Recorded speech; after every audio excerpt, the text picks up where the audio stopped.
जी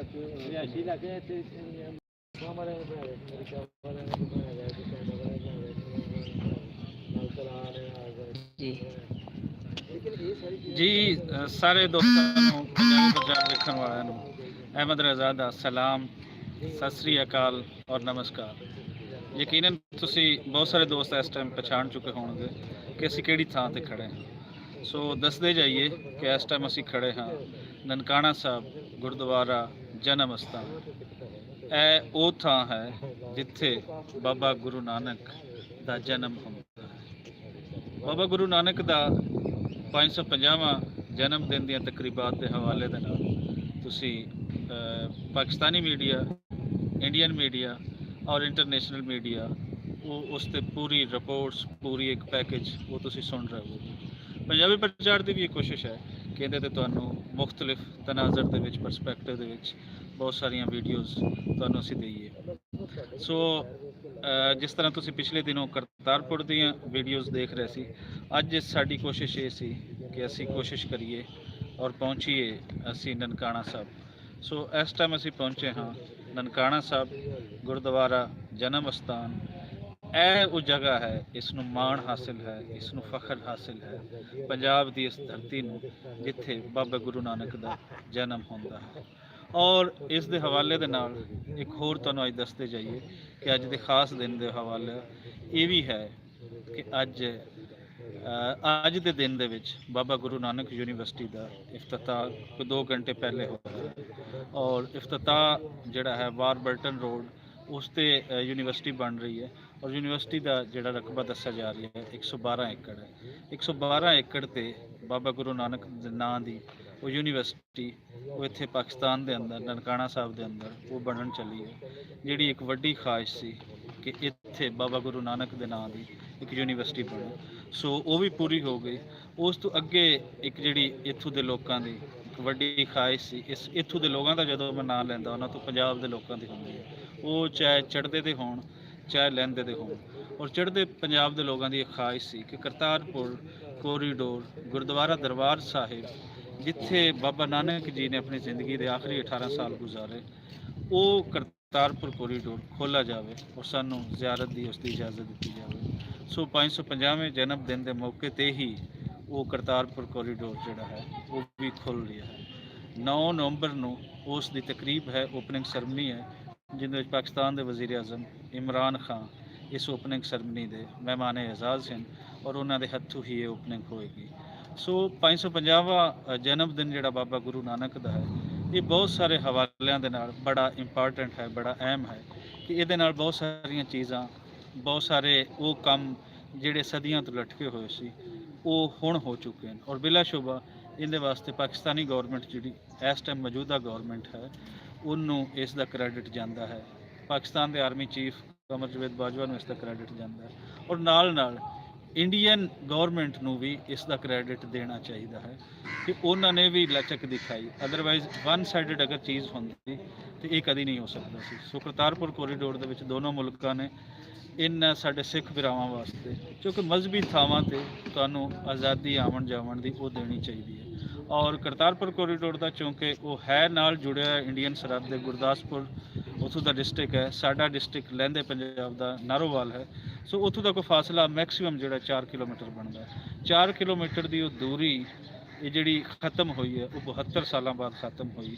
ਔਰ ਜਿਸ ਤਰ੍ਹਾਂ ਮੈਂ ਤੁਹਾਨੂੰ ਪਹਿਲੇ ਦੱਸ ਰਹੀ ਹਾਂ, ਯੂਨੀਵਰਸਿਟੀ ਦਾ ਵੀ ਇੱਕ ਬਹੁਤ ਵੱਡਾ ਖਾਬ ਸੀ। ਔਰ ਫਿਰ ਯੂਨੀਵਰਸਿਟੀ ਦਾ ਜਦੋਂ ਪਿਛਲੀ ਹਕੂਮਤ ਦੇ ਅੰਦਰ ਇਹ ਐਲਾਨ ਕੀਤਾ ਜਾਂਦਾ ਹੈ ਤੇ ਉਹਦੇ ਅੰਦਰ ਇਹਦੀ ਕੋਈ ਲੋਕੇਸ਼ਨ ਜਿਹੜੀ ਸੀ ਉਹਦਾ ਡਿਸਾਈਡ ਨਹੀਂ ਹੋ ਰਿਹਾ ਸੀ।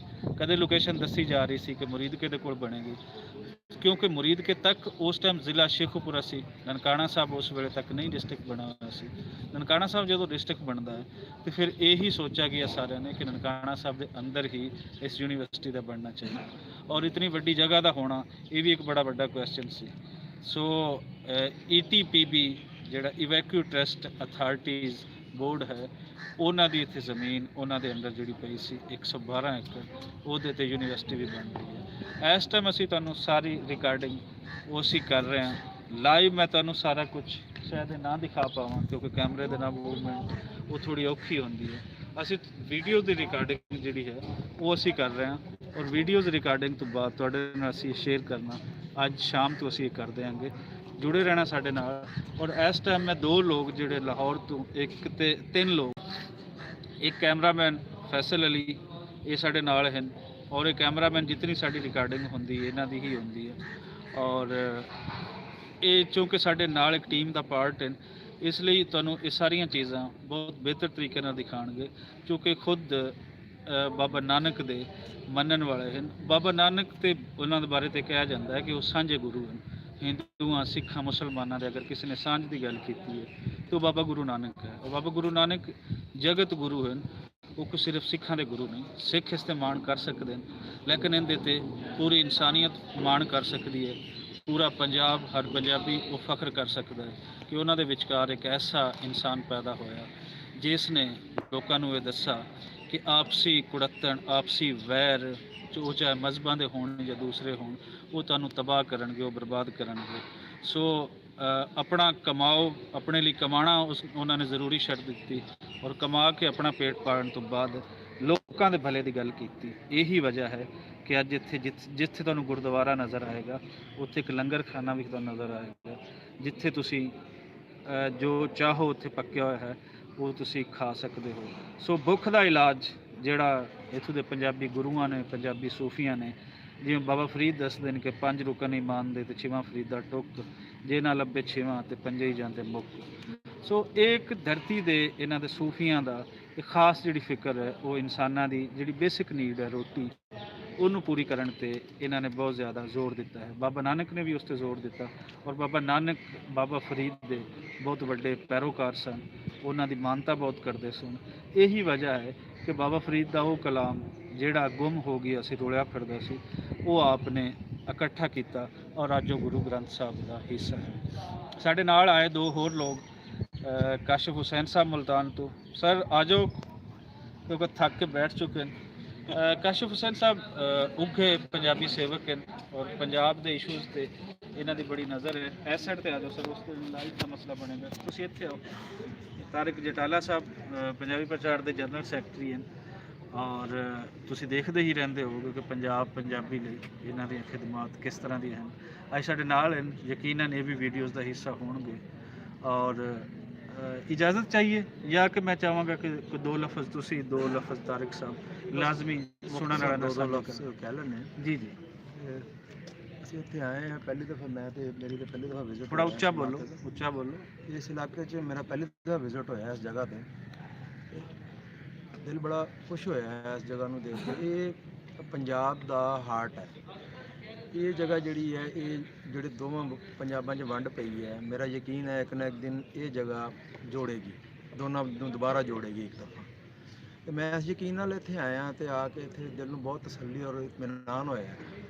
ਤੇ ਮੈਨੂੰ ਯਕੀਨ ਹੈ ਕਿ ਇਨਸ਼ਾ-ਅੱਲਾਹ ਤਾਲਾ ਆਉਣ ਵਾਲੇ ਵਕਤਾਂ ਦੇ ਵਿੱਚ ਇਹੀ ਸੂਫੀਆ ਜਿਹੜੇ ਕਿਸੇ ਵੀ ਮਜ਼ਹਬ ਨਾਲ ਤਾਲੁਕ ਰੱਖਦੇ ਹੋਣ ਜਾਂ ਉਹਨਾਂ ਦਾ ਵਾਸਤਾ ਉਹਨਾਂ ਨਾਲ ਬਣਾਇਆ ਜਾਂਦਾ ਹੋਵੇ, ਇਹਨਾਂ ਦੇ ਰਾਹੀਂ ਅਸੀਂ ਆਪਣੇ ਜਿਹੜਾ ਪੰਜਾਬੀ ਜਾਂ ਪੰਜਾਬੀਅਤ ਦਾ ਜਿਹੜਾ ਖੋਇਆ ਹੋਇਆ ਇੱਕ ਕਹਿਣਾ ਚਾਹੀਏ ਕਲਚਰ, ਵਿਰਸਾ, ਮਕਾਮ ਹੈ, ਅਸੀਂ ਦੁਬਾਰਾ ਵਾਪਸ ਲਾਵਾਂਗੇ ਇਨਸ਼ਾ-ਅੱਲਾਹ ਤਾਲਾ। ਮੈਨੂੰ ਇਹਦੇ ਤੇ ਪੂਰਾ ਯਕੀਨ। ਬਹੁਤ ਸ਼ੁਕਰੀਆ। ਤਾਰਿਕ ਸਾਹਿਬ ਕੀ ਕਹਿਣਾ ਚਾਹੋਗੇ ਇਸ ਜਗ੍ਹਾ ਤੇ ਖੜੇ ਹੋ ਕੇ? ਕੀ ਮੈਂ ਬਹੁਤ ਖੁਸ਼ ਹੋਇਆ ਇਸ ਜਗ੍ਹਾ ਤੇ, ਔਰ ਜਦੋਂ ਵੀ ਆਉਂਦਾ ਮੈਨੂੰ ਬਹੁਤ ਖੁਸ਼ੀ ਹੁੰਦੀ ਹੈ ਕਿ ਬਾਬੇ ਗੁਰੂ ਨਾਨਕ ਦਾ ਜਿਹੜਾ ਜਨਮ ਸਥਾਨ ਹੈ, ਇਹਦੀ ਇੰਨੀ ਇੱਥੇ ਪੰਜਾਬ ਦੇ ਵਿੱਚ ਕਦਰ ਹੈ, ਅਹਿਮੀਅਤ ਹੈ। ਔਰ ਇਹਨਾਂ ਦਿਨਾਂ ਦੇ ਵਿੱਚ ਜਦੋਂ ਕੁਝ ਦਿਨਾਂ ਬਾਅਦ ਬਾਬਾ ਜੀ ਦੀਆਂ 550ਵੀਂ ਜਨਮ ਦਿਨ ਦੀਆਂ ਰਸਮਾਂ ਸ਼ੁਰੂ ਹੋਣਗੀਆਂ, ਤਾਂ ਉਸ ਮੌਕੇ 'ਤੇ ਇਸ ਗੁਰਦੁਆਰੇ ਨੂੰ ਬਹੁਤ ਅੱਛਾ ਸਜਾਇਆ ਗਿਆ ਔਰ ਬਹੁਤ ਅੱਛੇ ਤਰੀਕੇ ਨਾਲ ਰੈਨੋਵੇਸ਼ਨ ਕੀਤੀ ਗਈ ਹੈ ਅਤੇ ਬਹੁਤ ਤਬਦੀਲੀ ਮਹਿਸੂਸ ਹੋ ਰਹੀ ਹੈ। ਔਰ ਜ਼ਾਇਰੀਨ ਮੈਂ ਸਮਝਣਾ ਆ ਕੇ ਨਾ ਅਤੇ ਬਹੁਤ ਹੀ ਉਹਨਾਂ ਦਾ ਦਿਲ ਖੁਸ਼ ਹੋਏਗਾ ਕਿ ਪੰਜਾਬ ਦਾ ਜਿਹੜਾ ਅਜ਼ੀਮ ਸੂਫੀ ਹੈ ਔਰ ਅਜ਼ੀਮ ਇੱਥੋਂ ਦਾ ਅਸੀਂ ਕਹਿ ਸਕਦੇ ਹਾਂ ਉਹਨਾਂ ਦਾ ਪੈਗੰਬਰ ਕਹਿ ਲਓ ਜਾਂ ਇਨਸਾਨੀਅਤ ਦਾ ਪੈਗੰਬਰ ਹੈ, ਜਿਹੜੇ ਉਹਨਾਂ ਦਾ ਕਿੰਨਾ ਇਹਤਰਾਮ ਔਰ ਕਿੰਨਾ ਉਹਨਾਂ ਦੇ ਬਾਰੇ 'ਚ ਇੱਥੇ ਫੀਲਿੰਗ ਨੇ ਸਾਡੇ, ਅਤੇ ਬਹੁਤ ਖੁਸ਼ੀ ਦੀ ਗੱਲ ਹੈ। ਅੱਲਾਹ ਤਾਲਾ ਨੇ ਜਿਹੜਾ ਮੌਕਾ ਦਿੱਤਾ ਸਾਨੂੰ ਆਪਸ ਮਜ਼ਹਬੀ ਹਮ ਆਹੰਗੀ ਦਾ, ਮੈਂ ਚਾਹੁੰਦਾ ਕਿ ਔਰ ਮੇਰੀ ਦੁਆ ਹੈ ਕਿ ਪੰਜਾਬ ਦੇ ਵਿੱਚ ਮਜ਼ਹਬੀ ਹਮ ਆਹੰਗੀ ਕਾਇਮ ਰਹੇ। ਸਿੱਖ, ਮੁਸਲਮਾਨ, ਜੋ ਵੀ ਹਿੰਦੂ, ਈਸਾਈ ਔਰ ਸਾਰੇ ਪੰਜਾਬ ਦਾ ਜੋ ਸੈਕੂਲਰ ਮਜ਼ਾਜ ਹੈ ਜਿਹੜਾ ਕਿ ਇਹਨਾਂ ਬਜ਼ੁਰਗਾਂ ਦੀ ਤਲੀਮਾਤ 'ਚ ਮਿਲਦਾ, ਉਹ ਫਲਦਾ ਫੁੱਲਦਾ ਰਹੇ। ਬਹੁਤ ਸ਼ੁਕਰੀਆ ਜੀ। ਪੂਰੇ 1 ਹਫ਼ਤੇ ਬਾਅਦ 7ਵਾਂ ਦਿਨ ਜਿਹੜਾ ਹੋਏਗਾ ਉਹ ਬਾਬਾ ਜੀ ਦੀ ਜਿਹੜੀ ਤਕਰੀਬਾਤ ਹਨ 550ਵੀਂ ਬਰਥਡੇ ਸੈਲੀਬ੍ਰੇਸ਼ਨ ਉਹ ਸਟਾਰਟ ਹੋ ਜਾਣਗੀਆਂ। ਉਦੋਂ ਇੱਥੇ ਮੇਲੇ ਦਾ ਸਮਾਂ ਹੋਏਗਾ। ਇੱਥੇ ਪਹਿਲੇ ਵੀ ਲੋਕਾਂ ਦਾ ਬੜਾ ਰਸ਼ ਰਹਿੰਦਾ, ਲੇਕਿਨ ਇਸ ਟਾਈਮ ਸਿਕਿਉਰਿਟੀ ਪਰਪਸ ਦੀ ਵਜ੍ਹਾ ਤੋਂ ਕਰਕੇ ਜਿਹੜੇ ਲੋਕਾਂ ਦਾ ਦਾਖਲਾ ਉਹ ਮਨਾ ਕਰ ਦਿੱਤਾ ਗਿਆ ਹੈ। ਹੁਣ ਇੱਥੇ ਜਿਤਨੇ ਜੱਥੇ ਆਣਗੇ 5 ਤਰੀਕ ਨੂੰ ਪਹਿਲਾ ਜੱਥਾ ਜਿਹੜਾ ਇੰਡੀਆ ਤੋਂ ਆਏਗਾ, ਪਹਿਲੀ ਟ੍ਰੇਨ ਉਹਦੇ ਵਿੱਚ ਆ ਰਹੀ ਹੈ, ਔਰ ਦੂਸਰਾ 6 ਨੂੰ ਕੁਝ ਲੋਕ ਆ ਰਹੇ। 10,000 ਵੀਜ਼ਾ ਜਿਹੜਾ ਪਾਕਿਸਤਾਨ ਨੇ ਇਸ਼ੂ ਕੀਤਾ ਹੈ, ਔਰ ਯਾਦ ਰਵੇ ਕਿ ਪਹਿਲੇ ਇਹ ਵੀਜ਼ਾ 3,000 ਲੋਕਾਂ ਨੂੰ ਜਾਰੀ ਕੀਤਾ ਜਾਂਦਾ ਸੀ, ਜਿਹੜਾ ਇਸ ਦਫਾ 10,000 ਲੋਕਾਂ ਨੂੰ ਜਾਰੀ ਕੀਤਾ ਗਿਆ। ਸੋ ਸਾਡੇ ਜਿਹੜੇ ਚੜ੍ਹਦੇ ਪੰਜਾਬ ਤੋਂ ਦੋਸਤ ਆ ਰਹੇ ਹਨ, ਜਿਨ੍ਹਾਂ ਦੇ ਵਿੱਚ ਹਲਕਾ ਜਿਹਾ ਇਸ਼ਾਰਾ ਕਾਸ਼ਫੁਰਾ ਨੇ ਵੀ ਦਿੱਤਾ ਕਿ ਇਹਨਾਂ ਦੋਨਾਂ ਦੇਸ਼ਾਂ ਦੇ ਇੱਕ ਹੋਣ ਦਾ, ਉਹ ਬੁਨਿਆਦੀ ਤੌਰ ਤੇ ਉਹ ਦੋਨੋਂ ਦੇਸ਼ਾਂ ਦਾ ਇੱਕ ਹੋਣਾ ਇਹੀ ਹੈ ਕਿ ਬਾਰਡਰ ਨੂੰ ਤੁਸੀਂ ਈਜ਼ੀ ਕਰ ਦਿਓ, ਐਕਸੈਸ ਈਜ਼ੀ ਹੋਵੇ ਉਸ ਪੰਜਾਬ ਤੇ ਇਸ ਪੰਜਾਬ ਦੀ, ਕਿਉਂਕਿ ਇਹਨਾਂ ਦੀ ਤਕਲੀਫ ਜਾਂ ਇਹਨਾਂ ਦੀ ਪੀੜ ਉਹ ਇਹ ਹੈ ਕਿ ਇਹਨਾਂ ਦੇ ਵੱਡੇ ਉਸ ਪੰਜਾਬ ਤੋਂ ਆਏ, ਔਰ ਉਸ ਪੰਜਾਬ ਤੋਂ ਆ ਕੇ ਅੱਜ ਤੱਕ ਜਿਹਦੇ ਘਰ-ਬਾਰ ਜਿਨ੍ਹਾਂ ਦੇ ਲੁੱਟੇ ਗਏ, ਸਾਰਾ ਕੁਝ ਹੋਇਆ, ਉਹਨਾਂ ਨੇ ਕੀ ਪੀੜਾਂ ਸਹੀਆਂ, ਔਰ ਨਸਲ ਦਾ ਨਸਲ ਉਹ ਉਹੀ ਜਾਣਦੇ ਨੇ। ਸੋ ਆਸਾਨੀਆਂ ਲੋਕਾਂ ਵਾਸਤੇ ਆਸਾਨੀਆਂ ਪੈਦਾ ਕਰਨਗੀਆਂ, ਔਰ ਜਿਵੇਂ ਪਹਿਲਾ ਸਟੈਪ ਦੋਨੋਂ ਹਕੂਮਤਾਂ ਨੇ ਲਿਆ ਹੈ, ਗੋਕੇ ਦੇ ਵਿੱਚ ਵੱਡਾ ਸ਼ੇਅਰ ਪਾਕਿਸਤਾਨ ਦਾ ਹੈ, ਇਸ ਤਰੀਕੇ ਨਾਲ ਅੱਗੇ ਵੀ ਲੈਣਾ ਚਾਹੀਦਾ। ਔਰ ਇੱਥੇ ਜਿਹੜਾ ਸਮਾਂ ਹੋਏਗਾ, ਮੇਲਾ ਹੋਏਗਾ, ਇਹ ਅਸੀਂ ਤੁਹਾਨੂੰ ਯਕੀਨਨ ਜਿਹੜੀ ਮਰਕਜ਼ੀ ਤਕਰੀਬ ਹੈ 12 ਤਰੀਕ ਤੱਕ ਦੀਆਂ ਅਸੀਂ ਤੁਹਾਨੂੰ ਦੁਨੀਆ ਭਰ ਤੋਂ ਆਏ ਜਿਹਨਾਂ ਵਿੱਚ ਮੁਖਤਲਿਫ ਦੋਸਤ ਜਿਨ੍ਹਾਂ ਨਾਲ ਸਾਡਾ ਰਾਬਤਾ ਹੋ ਰਹੀ ਹੈ, ਉਹ ਇੱਥੇ ਜਿਹੜੇ ਪਹੁੰਚ ਰਹੇ ਹਨ, ਉਹਨਾਂ ਦੇ ਨਾਲ ਤੁਹਾਡੀ ਗੱਲਬਾਤ ਵੀ ਸਾਂਝੀ ਕਰਾਂਗੇ, ਆਮ ਲੋਕਾਂ ਨਾਲ ਵੀ ਗੱਲਬਾਤ ਸਾਂਝੀ ਹੋਏਗੀ। ਫਿਲਹਾਲ ਅਸੀਂ ਹੁਣ ਚੌਂਕੇ ਅੰਦਰ ਜਾਣਾ ਹੈ, ਮੱਥਾ ਟੇਕਣਾ ਹੈ, ਸਲਾਮ ਕਰਨਾ ਹੈ, ਤੇ ਅਸੀਂ ਹੁਣ ਚੱਲੇ ਹਾਂ। ਬਾਕੀ ਵੀਡੀਓਜ਼ ਰਿਕਾਰਡਿੰਗ ਰਾਹੀਂ ਤੁਹਾਡੇ ਨਾਲ ਸ਼ੇਅਰ ਹੋਣਗੀਆਂ। ਬਹੁਤ ਸ਼ੁਕਰੀਆ।